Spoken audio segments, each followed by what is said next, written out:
नमस्कार। देश की तमाम फटाफट खबरों में आपका स्वागत है। खबरों के लिए आपसे निवेदन कि यदि आपने हमारे चैनल को सब्सक्राइब नहीं किया तो कृपया करके आपके अपने चैनल को सब्सक्राइब कर लें, क्योंकि सब्सक्राइब करते हैं यदि चैनल को तो हमारी हिम्मत होती है खबरें देने में।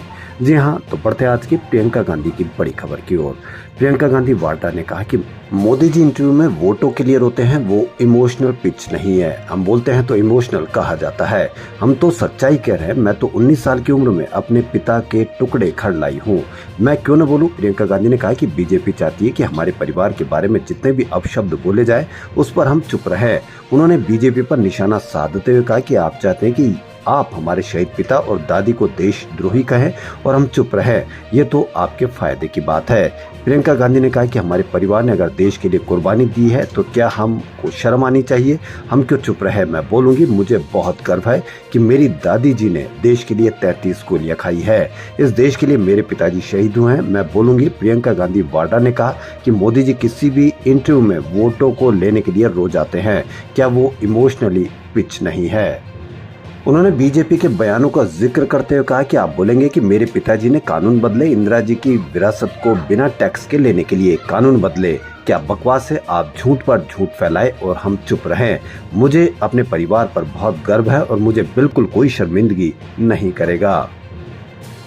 स्वाति मालीवाल से मारपीट के मामले में दिल्ली पुलिस ने अरविंद केजरीवाल के निजी सचिव विभव कुमार को गिरफ्तार कर लिया। इसी बीच दिल्ली के सीएम अरविंद केजरीवाल ने एक बड़ी प्रेस कॉन्फ्रेंस कर कहा कि कल मैं 12 बजे अपने सभी नेताओं के साथ बीजेपी के मुख्यालय आ रहा हूं। आपको जिसको गिरफ्तार करना हो कर लीजिए। अरविंद केजरीवाल ने कहा कि आप देख रहे हैं कि किस तरह से ये लोग आम आदमी पार्टी के पीछे पड़ गए हैं। एक के बाद एक ये हमारे नेताओं को जेल में डालते जा रहे हैं। इन्होंने मुझे जेल में डाल दिया, मनीष सिसोदिया को जेल में डाल दिया, सत्येंद्र जैन को जेल में डाल दिया, संजय सिंह को जेल में डाल दिया, आज मेरे पीए को जेल में डाल दिया। अब ये कह रहे हैं कि राघव चड्ढा को भी जेल में डालेंगे, जो अभी अभी लंदन से लौटे हैं। थोड़े दिनों में कह रहे हैं कि सौरभ भारद्वाज को भी जेल में डालेंगे, आतिशी को भी जेल में डालेंगे। केजरीवाल ने कहा कि हमारा कसूर यह है कि पहले दिल्ली में 10-10 घंटे के पावर कट लगते थे, हमने 24 घंटे बिजली दे दी।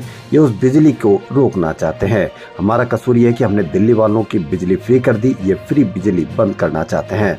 मैं प्रधानमंत्री जी को बोलना चाहता हूँ कि प्रधानमंत्री जी, आप ये जेल का खेल रहे हैं। स्वाति मालीवाल से कथित मारपीट मामले में अरविंद केजरीवाल के सहयोगी विभव कुमार ने दिल्ली की 30 हजारी कोर्ट में अग्रिम जमानत याचिका दायर की थी। विभव कुमार की अग्रिम जमानत को कोर्ट ने खारिज कर दी।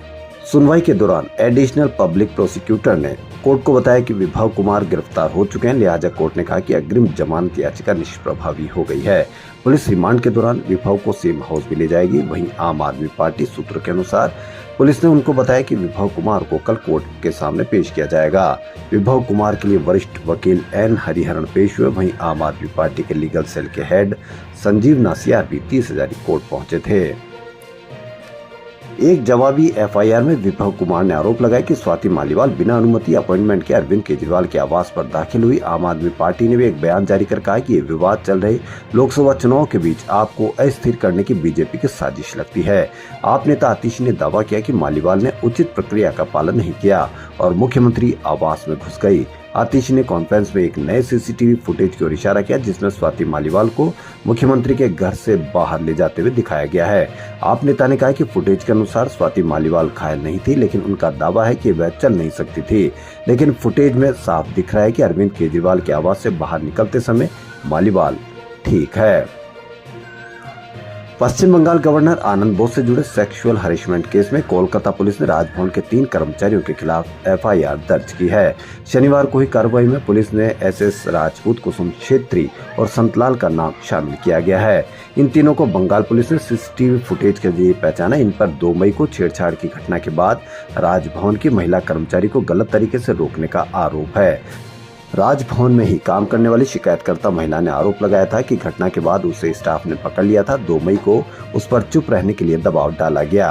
पीड़ित इस मामले में पहले ही एक मजिस्ट्रेट के सामने धारा 164 के तहत बयान दर्ज करा चुकी है। दिल्ली की नॉर्थ सीट से कांग्रेस और इंडिया ब्लॉक के प्रत्याशी कन्हैया कुमार के साथ चुनाव प्रचार के दौरान मारपीट का मामला सामने आया है। घटना का वीडियो सोशल मीडिया में वायरल हो रहा है। मीडिया रिपोर्ट्स के अनुसार एक व्यक्ति कन्हैया कुमार को माला पहनाने के बहाने आया और थप्पड़ मारना शुरू कर दिया। उसने कन्हैया पर स्याही भी फेंकी।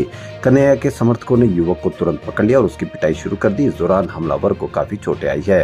हालांकि कन्हैया कुमार सुरक्षित है। घटना के दौरान आम आदमी पार्टी के महिला पार्षद छाया शर्मा से भी हाथापाई की गई। इसे लेकर छाया ने थाने में शिकायत दर्ज कराई है। अब देखना यह है कि कितनी जल्दी उस पर कार्रवाई होती है। कांग्रेस नेता राहुल गांधी आज दिल्ली के चांदनी चौक में चुनावी रैली करेंगे। दिल्ली की 7 लोकसभा सीटों के लिए 25 मई को चुनाव होना है। कांग्रेस और आम आदमी पार्टी दिल्ली में मिलकर चुनाव लड़ने 4 सीटों पर आप और 3 सीटों पर कांग्रेस ने उम्मीदवार उतारे हैं। चांदनी चौक सीट पर कांग्रेस ने पूर्व सांसद जेपी अग्रवाल को टिकट दिया है। लोकसभा चुनाव के दौरान दिल्ली में यह राहुल की पहली रैली होगी। राहुल ने बुधवार को ओडिशा के बोलांगीर में रैली की थी, जहां उन्होंने कहा था कि भाजपा के नेता कहते हैं कि अगर वह लोकसभा को चुनाव जीतते हैं तो वे इस किताब को फाड़ कर फेंक देंगे। मैं भाजपा के नेताओं से कहना चाहता हूं कि भाजपा नरेंद्र मोदी तो दूर, दुनिया की कोई भी शक्ति संविधान को छू नहीं सकती। खबरों में फिलहाल इतना ही। यदि आपको हमारा चैनल पसंद आए तो लाइक, सब्सक्राइब और शेयर अवश्य करें। धन्यवाद।